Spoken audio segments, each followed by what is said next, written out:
한 절, 여러분이 한 절 교독하고 마지막 절을 함께 봄으로써 시편 23편 전체를 한번 보도록 하겠습니다. 제가 먼저 보겠습니다. 여호와는 나의 목자시니 내게 부족함이 없으리로다.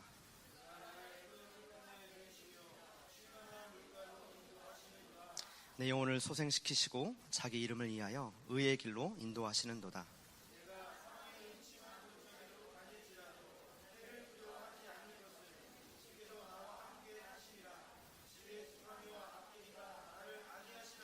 주께서 내 원수의 목전에서 내게 상을 차려주시고 기름을 내 머리에 부으셨으니 내 잔이 넘치나이다. 함께 봅니다. 내 평생의 선하심과 인자하심이 반드시 나를 따르리니 내가 여호와의 집에 영원히 살리로다. 아멘. 제가 한국에 올 때마다 열렬히 환영해 주시고 또 함께 예배 자리에 초청해 주셔서 정말 감사드립니다. 주나임 교회가 연부년 매년 성장하는 것을 볼 때 너무 감사하고 하나님께 영광을 돌립니다. 한번 제가 기도하고 말씀 나누도록 하겠습니다. 좋으신 하나님, 사망의 음침한 골짜기 같은 이 세상 가운데 주를 사랑하고 주를 믿는 자들을 택하시어 주나인 교회의 공동체를 만드시고 다시 오실 아버지의 나라와 내가 속히 오리라 하신 주를 기다리게 하신 이 복된 공동체를 이제까지 여기까지 인도하신 하나님께 영광을 돌립니다. 골짜기마다 도두어지고 높은 산마다 낮아져서 다시 오실 왕의 대로를 수축하는 복된 무리가 되게 하여 주옵소서. 바쁘고 분주한 우리의 마음을 내려놓아 주 앞에 말씀 앞에 섭니다. 교만하고 높아진 우리의 마음이 낮아져 생명 되신 아버지의 말씀 앞에 부부하여 엎드러지게 하여 주시고 교만하고 악하였던 우리의 심령이 말씀 앞에 밝히 드러나 아버지의 말씀 앞에 주님 닮는 형상으로 나아가게 하여 주옵소서. 예수님의 이름으로 간절히 기도합니다. 시편 23편은 그리스도인들에게 참 많이 사랑받는 본문입니다. 찬양으로도 책으로도 심지어 집이나 이렇게 식당에 가봐도 액자에도 걸려있는 경우가 많이 있습니다. 그래서 시편 23편을 만약에 한 절 한 절 오늘 다 묵상한다면 설교 시간이 매우 부족할 것 같습니다. 물론 우리 주나임교회 성도님들은 긴 설교에 잘 적응되어 계시지만 그래도 시간이 조금 부족할 것 같습니다. 그래서 오늘은 이 팬데믹 시대 가운데 개인과 공동체에게 주시는 하나님의 위로의 메시지, 위로의 하나님을 발견하며 4절 한 절 말씀을 묵상하고 은혜를 나누는 귀한 시간 되시길 내 주 예수 그리스도 이름으로 간절히 축원합니다. 우리가 사망의 음침한 골짜기로 지날 때 기억해야 할 것이 두 가지 있습니다. 첫 번째 게 무엇이냐면 사망의 음침한 골짜기를 지날 때 기억해야 할 첫 번째 것은 목자의 음성에 기울여야 합니다. 목자의 음성에 주목해야 됩니다. 시편 23편을 빨리 한번 살펴보도록 하겠습니다. 시편 23편은 다윗이 지었죠. 다윗의 생애의 축약이라고 보아도 참 좋습니다. 다윗은 목동이었습니다. 목자였죠. 양을 기르는 사람이었는데 이새의 아들이었고 이새의 말제의 아들이었습니다. 사무엘상 16장 11절 사무엘상 16장 11절을 보시면 또 사무엘이 이새에게 이르되 내 아들들이 다 여기 있느냐? 이새가 이르되 아직 막내가 남았는데 그가 양을 지킵니다. 그러면 생각해 보십시오. 당대의 최고의 선지자 사무엘이 그 집에 예배를 드리러 왔습니다. 예배만 드리러 온 게 아니죠. 사무엘이 왜 왔는지 다 압니다. 왕 뽑으러 왔습니다. 누구 중에서요? 이새의 아들 중에서 앞으로 요즘 대선 주자가 뉴스에 많이 나오고 그러죠. 왕을 임명하러 사무엘이 왔답니다. 이새가 아들을 부르는데 다윗은 부르질 않습니다. 예배의 자리에 오질 못해요. 팬데믹 때문이 아니라 아버지가 못 오게 하는 넌 양 지켜라. 오늘 말씀에 보니까 막내라고 나오는데 아직 막내가 남았습니다. 사무엘에게 이렇게 대답하죠. 아버지가 자기 아들을 뭐라고 표현해요? 막내가 남았습니다고 하는데 이 막내라고 하는 히브리어 키트는 작은 자, 가장 작은 자, 심지어 하찮은 자. 어떤 의미가 있냐면 쓸모없는 것라는 뜻이 있습니다. 우리 집에 막내가 한 명 있는데 걔는 예배의 자리에 부르지 않았습니다. 아버지 앞에 인정받지 못하는, 가족 앞에 인정받지 못하는 다윗이었죠. 그래서일까요? 시편 27편 10절, 시편 27편 10절에 보면 다윗이 이런 고백을 하죠. 내 부모는 나를 버렸으나 여호와는 나를 영접하시리로다. 물론 시편 27편 10절을 문자 그대로 해석하기에는 조금 무리가 있습니다. 그러나 다윗의 전체의 삶을 보거나 그의 아버지가 했던 행동들을 보면 다윗이 아버지에게 인정받지 못했던 것은 확실합니다.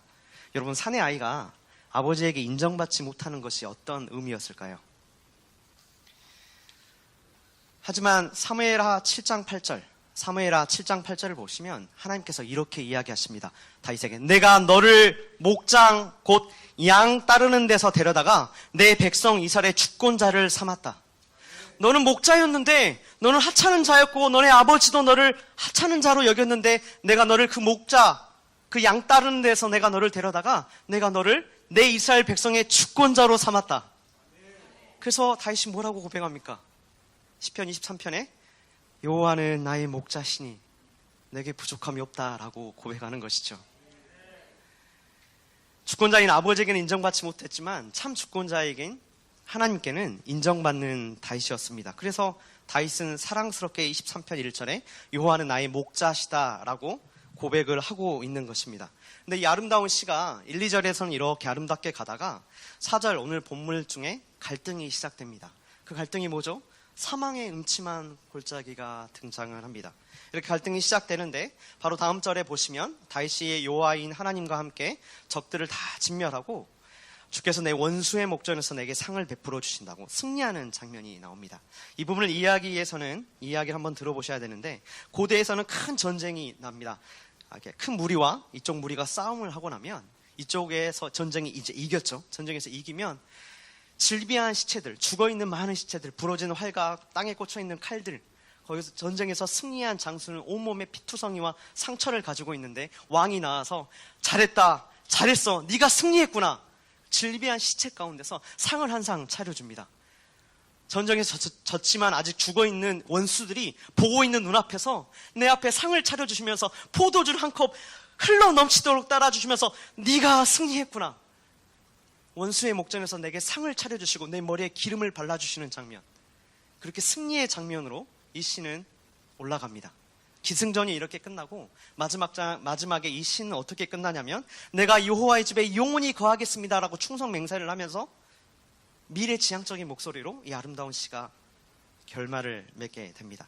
근데 오늘 우리가 묵상하고자 하는 본문은 아름다운 장면, 처음에 나오는 실만한 물가에서 나에게 부족함이 없는 목자 밑에 있는 장면도 아니고 원수의 목전에서 내게 상을 차려주시고 내 머리에 기름을 발라줘서 그 기름이 내 머리에서 흘러 수염까지 떨어지는 그 장면도 아니고 오늘 우리가 보고자 하는 장면은 4절, 가장 깊이 있는 갈등, 사망의 음침한 골짜기를 헤매는 장면입니다.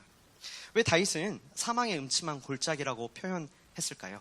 단어를 이해할 필요가 있습니다. 사망의 음침한 골짜기라고 한 단어는 히브리어로 이렇게 찰마웨트라고 그러는데 제가 중동권에 있으니까 아랍어를 배우는데 아랍어와 히브리어가 정말 많이 유사합니다. 아랍어에서도 마트가 죽다라는 뜻이군요. 마트. 그래서 중동 선교사님들이 하도 단어가 안 외워져서 마트 가면 죽는다, 마트 가면 죽는다 이렇게 외우시더라고요. 여기서 그 마트가 등장합니다. 죽음의 골짜기라는 것이죠. 죽음의 골짜기. 근데 사실 이 찰마트는 두 개의 단어의 합성어입니다. 그게 뭐냐면 어둠과 죽음이라는 뜻이죠. 그래서 영어 성경에 보면 The Shadow of Death라고 나옵니다. 죽음의 그림자, 죽음의 그늘, 죽음의 골짜기인 것이죠. 이 죽음의 골짜기가 단어의 뜻이 이렇다면 사실 이 죽음의 골짜기를 제대로 이해하려면 두 가지를 생각해 보아야 하는데 그 첫 번째가 뭐냐면 유목민, 목자의 심정으로 이것을 바라보아야 합니다. 강준민 목사님이 쓰신 나를 위로하시는 하나님이라는 책에 보면 필립 켈러라고 하는 사람이 나옵니다. 필립 켈러는 양과 목자라는 책을 쓴 사람인데 목자가 양을 어떻게 인도하는지 잘 설명하고 있는 책입니다. 이 필립 켈러는 어떤 사람이냐면 동아프리카의 선교사님의 자녀였어요.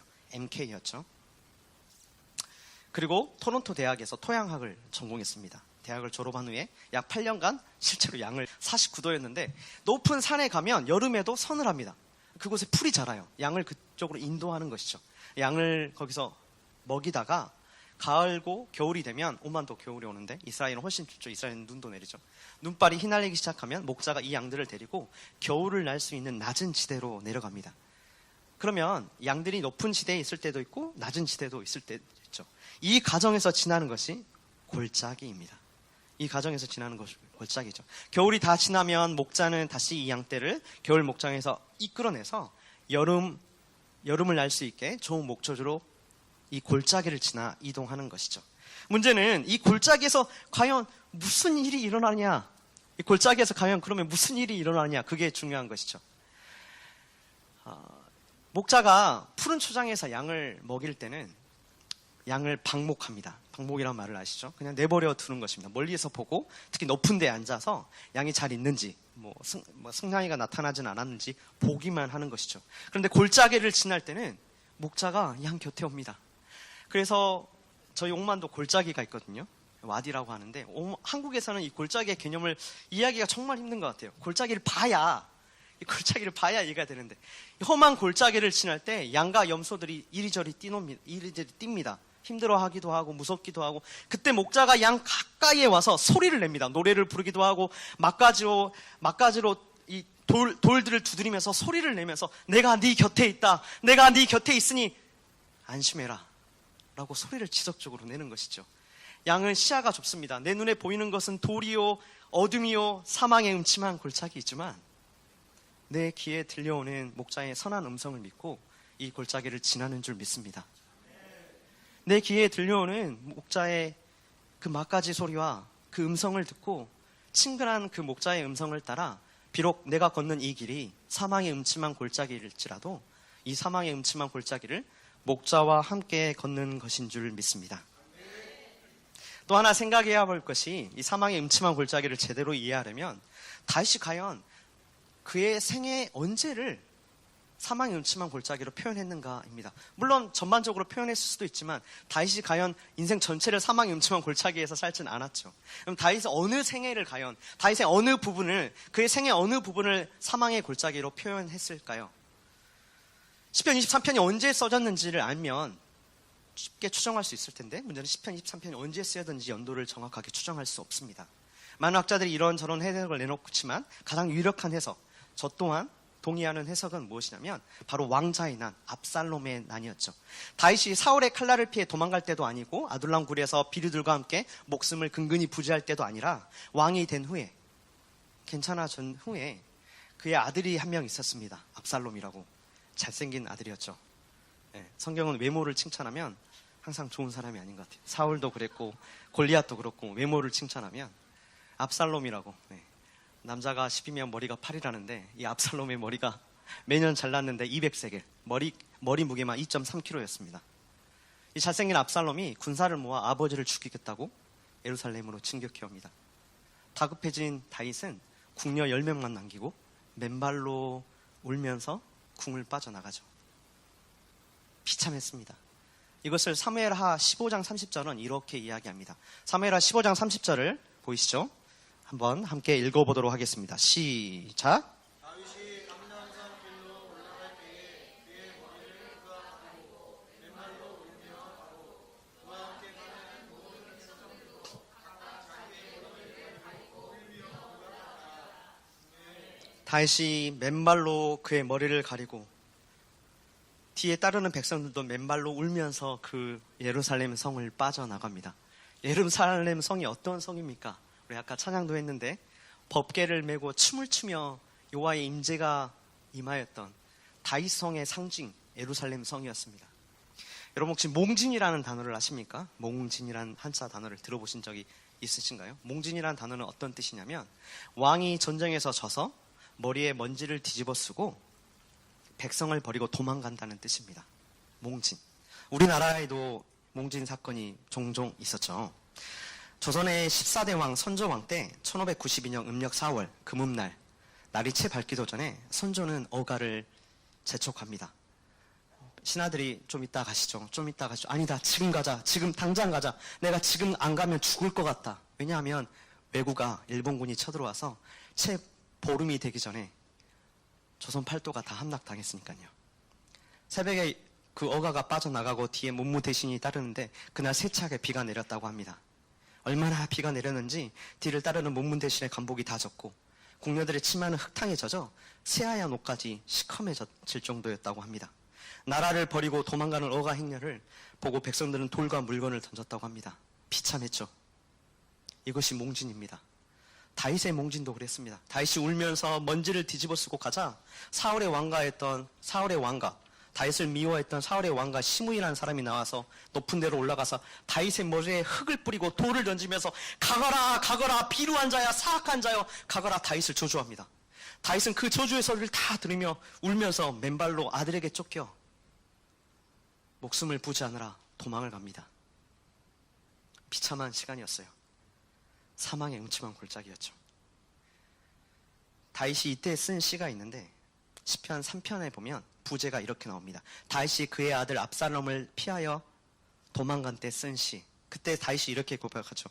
여호와여 주는 나의 방패시오 나의 영광이시오 나의 머리를 드시는 자신이이다. 내가 나의 목소리를 여호와께 부르짖으니 그의 성산에서 응답하시던도다. 내가 누워 자고 깨었으니 여호와께서 나를 붙드심이로다. 그 가운데서도 하나님께 부르짖고 목자의 음성을 들었던 다윗입니다.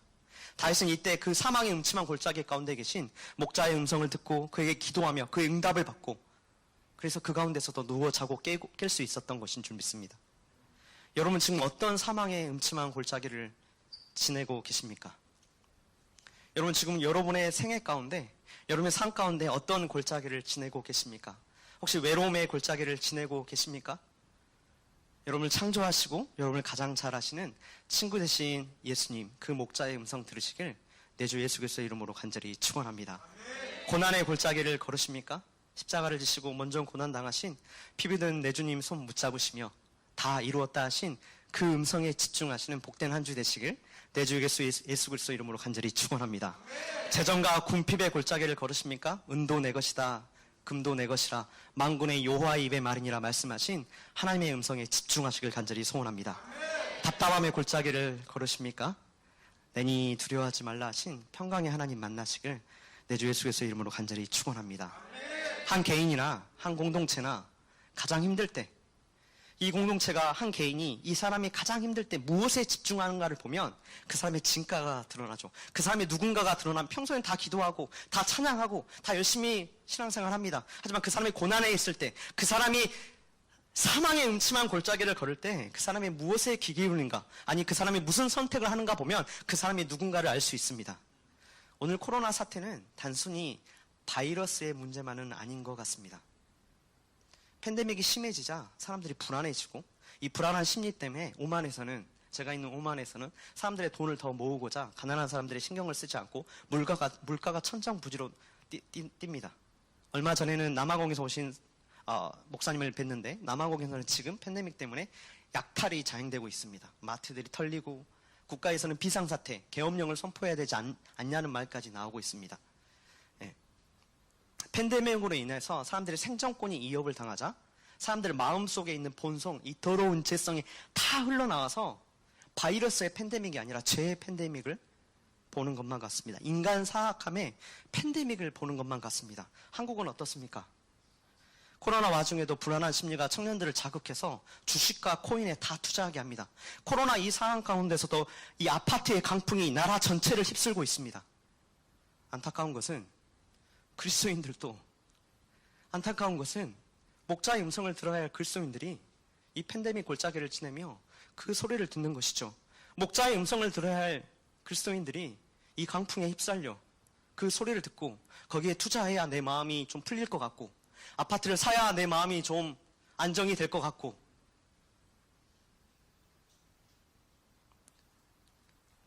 사랑하고 존경하는 우리 주나님교회 성도 여러분, 목자는 세상의 소리가 아니라 양은 세상의 소리가 아니라 목자의 소리를 들어야 하는 줄 믿습니다.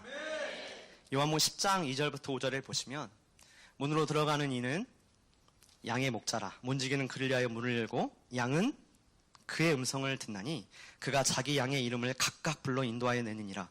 자기 양을 다 내놓은 이후에 앞서가며 양들이 그 음성을 아는 고로 따라가되 타인의 음성은 알지 못하는 고로 타인을 따르지 아니하고 도망하느니라. 양은 목자의 음성을 듣는 줄 믿습니다.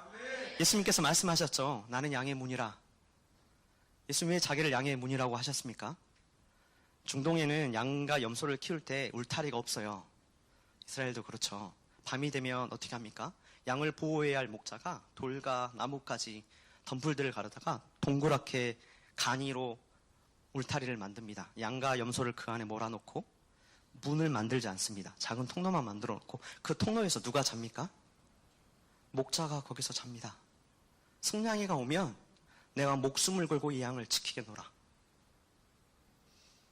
이 양을 물어가는 자들이 나타나면 이 문으로 들어오지 않는 자는 다 강도요. 이 문으로 들어가는 자가 나 목자인데 내가 목자를 죽이지 못하면 이 양을 절대 잡아갈 수 없다. 양의 목자이신 예수님의 음성을 듣는 것이 성도인 줄 믿습니다. 이번 한 주 다시 한번 골짜기에서 흘러나오는 목자의 음성에 집중하시는 복된 시간 되시길 내 주 예수 그리스도의 이름으로 간절히 축원합니다. 두 번째로 우리가 사망의 음침한 골짜기를 지날 때 첫 번째로 우리가 기억해야 할 것은 골짜기 가운데 흘러나오는 목자의 음성에 주목해야 한다고 했습니다. 두 번째는 사망의 음침한 골짜기를 걸을 때 하나님과의 연합의 기회로 삼으십시오. 다시 한번 하나님과의 연합의 귀한 기회로 삼으시길 간절히 소원합니다. 본문으로 돌아가 보겠습니다. 시편 23편 4절을 보시면 시편 23편 4절을 보시면 내가 사망의 음침한 골짜기로 다닐지라도 해를 두려워하지 않는 것은 이유가 무엇입니까? 주께서 맞습니다. 주께서 나와 함께 하십니다. 하나님이 우리와 함께 하시다. 어떤 단어가 생각납니까? 하나님이 우리와 함께 하시다. 임마누엘 생각나시죠? 하나님이 우리와 함께 하시다. 임마누엘. 네. 임마누엘 이렇게 됩니다. 뒤에가 엘 하나님 되는데 아랍어나 히브리어나 눈이라고 하는 글자가 있는데 눈. 이 눈에는 이 니은 우리는 한글로 말하면 이 니은의 음가가 있어요. 그래서 니은이 들어가면 2인칭 복수로 우리를 포함합니다. 그래서 임마누 하면 우리와 함께 하신 하나님. 근데 오늘 시편에서는 임만이 나와 함께 하시는 하나님으로 표현됩니다. 여러분 이게 어떤 의미냐면 다윗에게는 그가 가장 추웠을 때 가장 힘들고 괴로웠던 사망의 음침한 골짜기 시절에 하나님이 나와 함께 한다는 믿음이 있었어요. 그것을 실제로 느끼고 있었죠. 여러분 누군가가 함께 한다는 것은 큰 힘이 됩니다. 한 대학 교수가 실험을 했어요. 심리학 교수인데 심리학 교수들 이상한 실험 많이 하지 않습니까? 사람이 얼마나 고통을 잘 견딜 수 있는가? 네, 실험을 했다고 합니다. 한 학생을 데리고 와서 빈 강의실에 이 학생을 혼자 넣어놓고 얼음이 있는 물통을 가지고 와서 거기에 발을 넣게 했어요. 얼마나 잘 견디나. 이런 과정을 거친 학생을 데려다가 나중에는 제일 친한 친구 한 명 데리고 와. 친한 친구랑 같이 있게 했어요. 친한 친구는 발을 안 넣지만 너는 다시 찬물에 또 발을 넣는 거야. 이번에는 얼마나 견디나. 이걸 많은 학생을 통해서 해보니까 어떤 결과가 나왔냐면 친구랑 함께 있었던 사람들이 갑절의 시간을 더 많이 견뎠다는 것이죠. 함께 한다는 것은 서로에게 참 힘이 됩니다. 그래서 팬데믹 이 시대에 공동체로 들어와야 합니다. 혼자 신앙생활하는 것이 아니라 믿음의 공동체를 찾아 하나님의 양떼 안으로 들어와야 그게 맞습니다. 우리 옆에 분들에게 나와 함께 해주셔서 감사합니다. 한번 인사할까요? 나와 함께 해주셔서 감사합니다. 영상을 보고 계신 분들도 옆에 아내에게, 남편에게 한번 인사해 주십시오. 함께 해주셔서 감사합니다.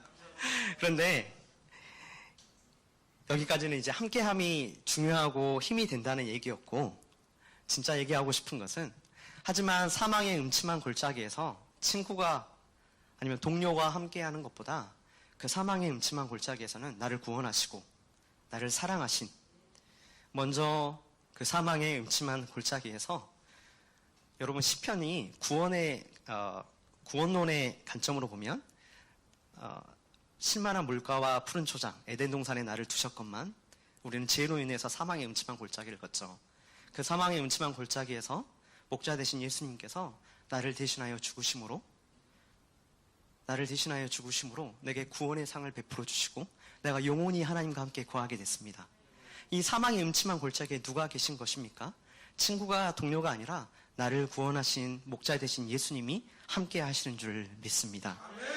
요한복음 14장 17절 18절에 보시면 그는 진리의 영이라 세상은 능히 그를 받지 못하나니 이는 그를 보지도 못하고 알지도 못합니다. 그러나 너희는 그를 아나니 그는 너희와 함께 거하시며 또 너희 속에 계시겠습니다. 내가 너희를 고와 같이 버려두지 아니하고 너희에게 오리라. 우리 속에 내주하셔서 우리를 인도하시며 이 칠흑 같은 사망의 음침한 골짜기에 거할지라도 우리와 동행하시는 분이 하나님이신 줄 믿습니다. 이때 이 사망의 음침한 골짜기를 걸으며 우리는 드디어 하나님과의 친밀함을 배우게 되는 것이죠. 여러분, 친밀함이라는 것은 아는 것과 친밀하는 것은 다르죠. 자주 만나는 사람과 또 친밀한 사람은 다릅니다. 하나님과의 친밀함은 성경 공부로 배울 수 있는 것이 아닙니다. 교회 오래 다녔다고, 봉사 많이 했다고 저절로 하나님과의 친밀함이 배워지는 것이 아닙니다. 이것은 지식적인 암이 아니라 경험으로 아는, 야다라고 그러는데, 하나님을 경험하였을 때만 알 수 있는 하나님과의 친밀함이 있는 것이죠. 1970년대 우루과이에 큰 박해가 시작됩니다. 모든 성직자들이 다 감옥에 갇히고 예배가 금지당합니다. 성도들이 은혜와 말씀에 너무 목말랐어요. 지금 시대하고 큰 차이가 없죠. 많이 목말랐어요. 성도들이 목숨을 걸고 정부에 요청을 합니다. 우리 성찬식을 너무 하고 싶은데 우리가 빵과 포도주를 달라. 당연히 거절당했죠. 성도들이 아이디어를 냅니다. 빵과 포도주 없이 성찬식을 하자. 성도들이 모이고 목회자도 없이 빈 바구니와 빈 잔을 가지고 와서 빈 바구니를 돌리면서 이것은 우리를 위하여 찢기신 주의 몸입니다. 빈 잔을 돌리면서 이것은 우리를 위하여 흘리신 주의 피입니다. 그 가운데 놀라운 은혜가 임합니다. 사망의 음침한 골짜기를 걸었던 이 공동체는 하나님과의 그 친밀함, 지금도 우루과이에서는 이 사건이 이 교회의 순결함과 하나님만을 의지했던 놀라운 이야기로 회자된다고 합니다. 사랑하는 성도 여러분, 사망의 음침한 골짜기는 괴로움의 골짜기, 절망의 골짜기가 아니라 친밀함의 골짜기요, 연합의 골짜기인 줄 믿습니다. 하나님께서 그 목자가 나를 사망의 음침한 골짜기로 몰아가시는 것은 나를 그와 더 연합하시기 위해서인 줄 믿습니다. 조금 어려운데 시편 23편을 보시면 1절에 이렇게 시작됩니다. 여호와라는 단어로 시작되죠. 실제 히브리어 성경도 제목 다음에 바로 여호와라는 단어가 시작되는데 다윗은 여호와라고 처음에 부릅니다. 그 다음에 2절에 보면 여호와를 그로 봤습니다. 그 3인칭 단수. 그는 이렇게 봤죠. 그는 나를 푸른 초장에 누이신다. 여호와고 그고 멀리 있었던 그 하나님께서 4절에 보시면 내가 사망의 음침한 골짜기로 다닐지라도 해를 두려워하지 않을 것은 하나님을 뭐라고 부릅니까? 주께서라고 부르죠. 주께서라고 하면 히브리를 좀 공부하면 분명히 이게 아도니아일 것이다 라고 예상하는데 아도니아가 아니에요. 주님이라고 평소에 부르는 단어가 아닙니다. 무슨 단어냐면 아랍어에서도 쓰는데 거의 매일처럼 쓰죠. 제 앞에 어떤 사람이 있으면 안타와 아나, 당신과 나. 히브리어에서는 아타라 그러는데 당신께서 이 골짜기에서 나와 함께 하시기 때문에 나는 해를 두려워하지 않습니다. 여호와고 그고 멀리 있었던 그 하나님. 제가 아까 말씀드렸죠. 푸른 초장에서는 목자가 양을 방목하죠. 골짜기에서는 어떻게 합니까? 가장 가까이 와서 내가 네 곁에 있다. 두려워하지 말아라. 두려워하지 마. 내가 너와 함께 있으니까, 내가 여기 있으니까 나를 붙잡고 이 사망의 음침한 골짜기를 지나 내가 가자는 곳으로 가는 것이다. 그렇게 다윗은 당신이 나와 함께 하시기 때문에 바로 앞에 있는 하나님을 느꼈던 것이죠.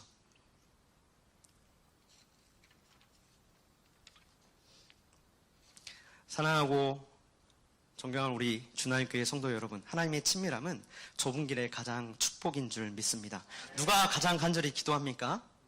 골짜기에 있는 자입니다. 누가 가장 하나님과 친밀합니까? 사망의 음침한 골짜기를 걷고 있는 것이죠.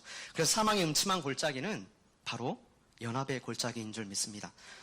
산이 높을수록, 오만에서 보면 잘 보이는데 산이 높을수록 골짜기는 깊습니다. 하나님께서 높이 쓰실 사람은 그런 사람일수록 많이 낮추십니다.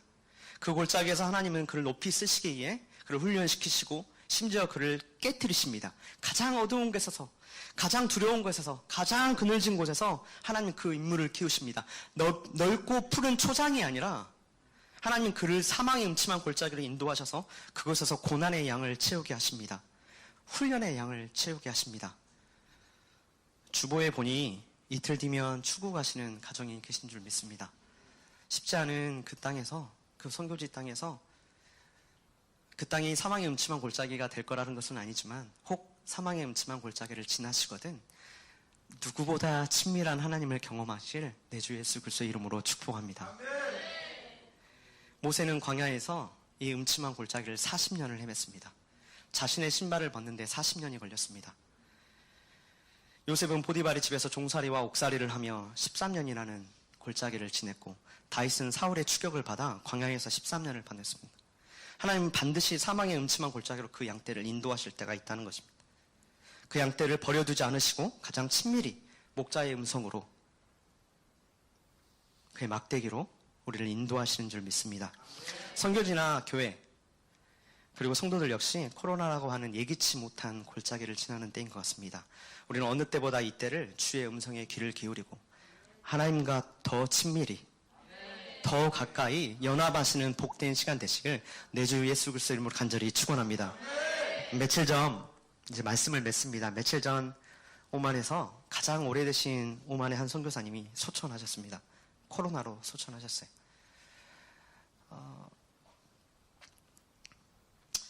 이제 산소 포화도가 50%까지 내려가고 폐가 작동하지 않으니 기도해달라는 문자를 받은 지 12시간이 채 되지 않아 소천하셨다는 얘기를 들었습니다. 제가 속해 있는 GMS 선교사님은 한국에 들어오시자마자 확진되셔서 병원으로 가셨습니다. 가장 친하게 지내고 있는 선교사님 가정인데, 또 다른 가정은 선화목자교회에서 파송하신 선교사님은 부모님과 2명의 어린 자녀들이 다 확진되셨습니다. 어느 때보다 오만은 바이러스가 창궐한 팬데믹 상황인 것 같습니다. 음침한 골짜기인 것이 확실하죠. 그러나 저와 박설희 선교사는 확신합니다. 이 사망의 음침한 골짜기에 선한 목자의 음성이 쩌렁쩌렁 울려날 것이란 걸 확신합니다. 그곳에서 하나님과의 친밀한 연합을 경험할 것이란 걸 믿습니다.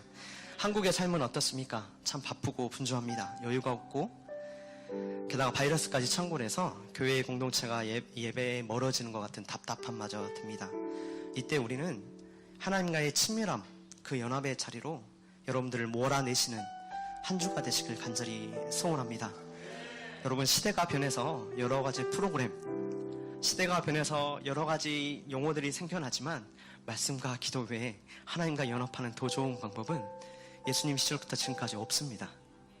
말씀과 기도로 자신을 몰아내십시오. 사망의 음침한 골짜기로 자신을 오히려 몰아내요. 그곳에서 가장 친밀히 나를 인도하시는 그 주님 만나시는 복된 한 주 되시길 간절히 소원합니다. 한 젊은 목사님이 목회가 너무 힘들었어요. 한 젊은 사역자가 너무너무 힘들어서 나이가 많으신 선배 목사님 찾아갑니다. 목사님, 저 더 이상 못하겠습니다. 목사님, 너무 힘듭니다.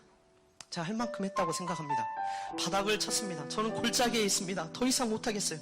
나이 드신 목사님이 이 목사님을 안아주시면서 이렇게 얘기했다고 합니다. 기뻐하시게, 하나님께 감사할 일이네. 자네가 골짜기에 있다고 하니 골짜기는 어딘가? 백합화가 피는 곳이 아닌가? 이 얘기를 듣고 저는 아가서 2장 1절이 생각이 났습니다. 아가서 2장 1절을 보면 나는 샤론에 수선하여 골짜기에 백합화로다. 여러분, 백합 아십니까? 흰색 꽃? 백합의 향기가 되게 좋죠. 백합이 언제 향기가 더 좋아지는 줄 아십니까? 백합이 찢기고 상하고 꽃을 잘못 따라서 이 꽃이 깨지면 그 향기가 배가 됩니다. 우리 주님, 우리보다 먼저 사망의 음침한 골짜기를 걸어 그 몸을 깨시어 그 아름다운 향기를 바라셨습니다. 사망의 음침한 골짜기 조금 걷는다고 해서 우리 존재가 없어지는 것 아닙니다. 오히려 사망의 음침한 골짜기는 목자께서 내게 가장 가까이 오셔 내게 말씀하시는 시간인 줄 믿습니다. 사망의 음침한 골짜기는 주와 연합의 장소인 줄 믿습니다. 골짜기의 은혜, 골짜기에서 울려나는 목자의 음성, 그 선한 보호하심, 또 골짜기에서만 느껴지는 그분의 친밀함, 그것에 소망을 두시고, 아니 그것에 목숨을 거시는 우리 주나님교회 성도들 되시길 간절히 소원합니다. 영상으로 예배 드리시는 분들에게 도전합니다. 영상 예배는 이 팬데믹 시대의 잠시의 비상대책일 뿐입니다. 하나님 임마누엘 하시는 하나님께서는 불교처럼 우리 마음 안에 임하시는 하나님이 아니라 무리 가운데, 교회 가운데, 공동체 예배와 찬양 중에 임하시는 이스라엘 하나님이신 줄 믿습니다. 이제 우리 한번 기도하겠습니다. 이 시간 기도할 때 하나님, 내 마음을 저 세상의 강풍에 두지 않게 하여 주십시오. 하나님, 이 골짜기를 지나는 동안 내가 저 세상에 울려나는 강풍의 소리에 내 마음에 흔들리지 않게 하여 주십시오. 이 골짜기를 지나는 동안 내가 목자를 따라, 그 목자의 음성을 따라 목자와 연합할 수 있도록 하나님 축복하여 주십시오. 우리 주여 한번 크게 외치고 한번 기도하도록 하겠습니다.